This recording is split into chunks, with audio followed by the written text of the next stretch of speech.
There are two contrasts in Daniel chapter 3 that I don't know if you saw. So one, we have this statue. We're going to talk about this in a second. That King Nebuchadnezzar builds. It's him. It's huge. And it also can't live. It can't breathe.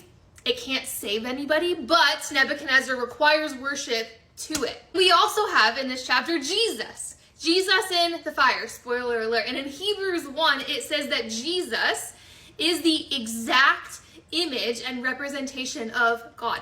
So we have an image that doesn't save and an image of God that is the only thing that can save. We also have two groups of people. We have Shadrach, Meshach, and Abednego, and we have these officials, these soldiers, and they're both willing to die for something they believe in. And so if you're willing to die for something that you believe in, make sure it's the right thing.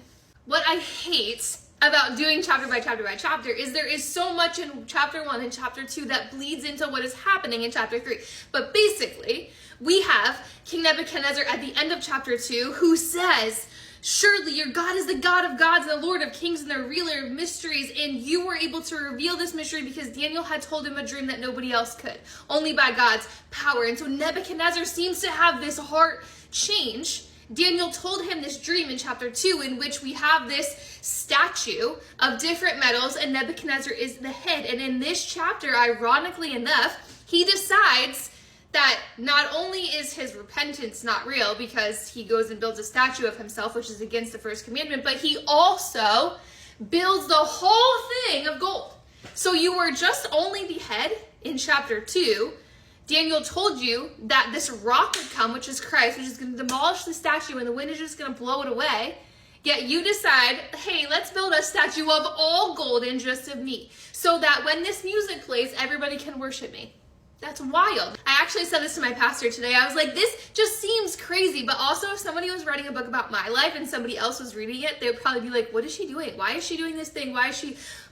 Right? So we don't always make the best choices. We're filled with pride. We're filled with self, which is exactly what Nebuchadnezzar is doing. Because he doesn't just build like a statue that's his replica, one that's even double his size, 90 feet tall is the size of this statue. And I actually saw this commentary, and I'm not going to say that there's much to this because I don't like reading into the Bible, but it says that it's 60 cubits high and 6 cubits wide. The number of perfection is 7. The number of humanity is 6. So I think that it's just interesting. It might not mean anything, but it's not 70 cubits and 7 cubits wide. It's 60 and 6, which means it's way short of perfection. It has nothing to do with God. It's all about humanity, a human saying like, hey, I'm cool, I'm the best, I have this empire, and making a statue and making people bow to it. Also, I said in the introduction that archaeology supports the Bible, and archaeologists have found something in this general area that looks like it could have been the base of something that would have been this big. So basically, Nebuchadnezzar commands worship to a statue. He says, whoever does not fall down in worship will immediately be thrown into a blazing furnace. And just a side note, we're assuming that Daniel is not around at this time because Daniel is not mentioned in this chapter. This is just about his friends Shadrach, Meshach, and Abednego, who were in the last chapter elevated to a higher status, which other of the astronomers and soldiers and all those people wouldn't have liked very much. So all of these instruments play, people bow down because they're afraid.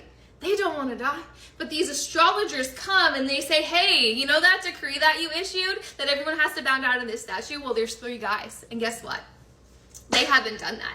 And Nebuchadnezzar, he's not happy. But what he does is give them a second chance. So he has them come to him and he says, do this. And they say, no.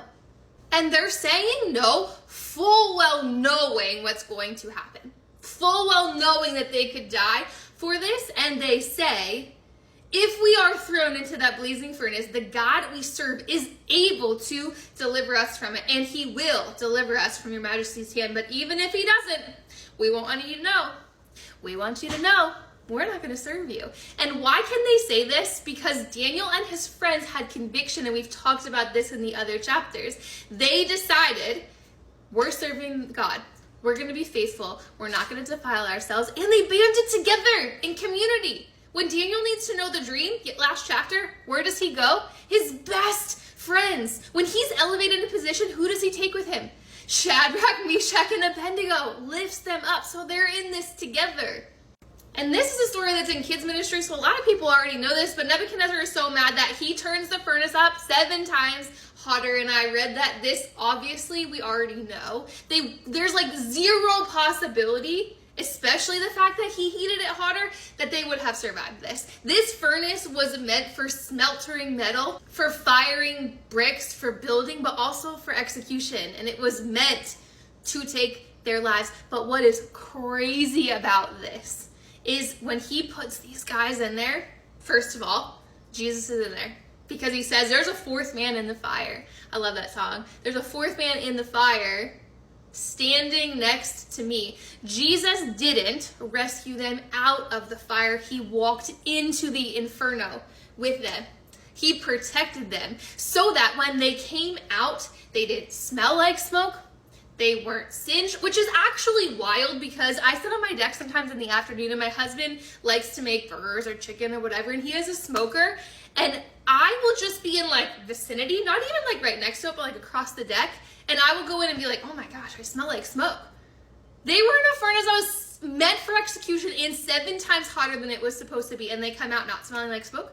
That's crazy.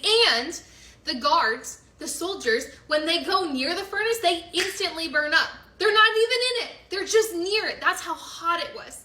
They should have died, but they didn't because Jesus was in it with them. And just like last chapter, this chapter, the next chapter, Nebuchadnezzar comes to the Lord at the end, and he gives this decree. He says, I decree that the people of any nation or language who say anything against the God of Shadrach, Meshach, and Abednego be cut into pieces, and their house turned into piles of rubber, for no other God can save in this way. He seemingly lost interest in this statue, and we have no idea what happens to it. But again, just like last chapter, we're going to see that this isn't full and true repentance. We're gonna get there, but we're not there yet. And again, these guys are promoted, but we don't hear anything else about them. We're praying, and I have faith that they live faithful lives. When we get to heaven, we're going to meet them, and maybe we'll hear about the fiery furnace and how crazy it was. But we see that their faithfulness, that their trust in the Lord, that their complete surrender, even to the point of losing their lives, made all of the difference. Their faith was tested.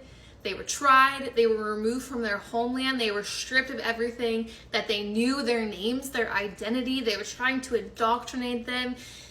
And yet they chose to give everything to God. When it would have been easier to just be like, hey, when that music plays, I'm just going to bend down and tie my shoes and make it look like I'm worshiping, make it look like I'm bending down. They're like, no, imagine everybody else is bowing to this statue and they're standing up.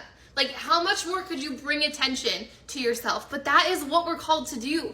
We're called to stand up when the world bows. We're called to stand firm in our faith when it doesn't make sense, when our friends are like, what are you doing? When the world is like, well, why don't you worship this person or do this or talk this way? Or why do you say no to those certain things? And just like, I don't want to lose myself because the God that I serve is more important than anything else, even my own life.